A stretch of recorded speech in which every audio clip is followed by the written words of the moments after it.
আমরা বাজার থেকে 7 থেকে 8 পদের গুঁড়া মাছ সংগ্রহ করি। সেই গুঁড়া মাছটা বাসায় নিয়ে গিয়ে সম্পূর্ণভাবে পরিষ্কার করা হয়। পরিষ্কার করে সেটাকে আমরা 8 থেকে 10 দিন রোদ্রে শুকাই, কড়া রোদ্রে শুকানো হয়। শুকানোর পর সেই শুকানো শুটকিগুলোকে আমরা পাউডার করি। পাউডার করি কোথায়? আমাদের ট্রেডিশনাল যে ছামগাইন আছে, সেই ছামগাইনে আমরা কুটে পাউডার করার পর সেই পাউডারটাতে আমরা বেশ কিছু ইনগ্রিডিয়েন্টস অ্যাড করি।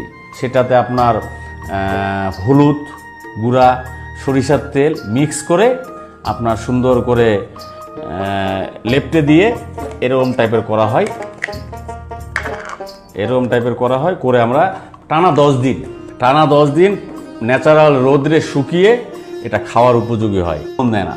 আমাদের যেগুলো আইটেম আছে প্রতিটা পণ্যে আমরা মানিব্যাগ গ্যারান্টি দিই। আপনার ডেলিভারি ম্যান আমাদের সামনে যাবে, আপনি প্রোডাক্টটা খুলবেন, খুলে প্রয়োজনে টেস্ট করবেন।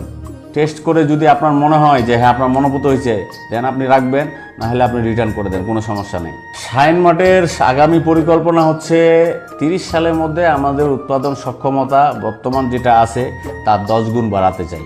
আমরা প্রথম থেকে অথেন্টিক নিরাপদ খাদ্যপণ্য নিয়ে কাজ করতেছি। সেই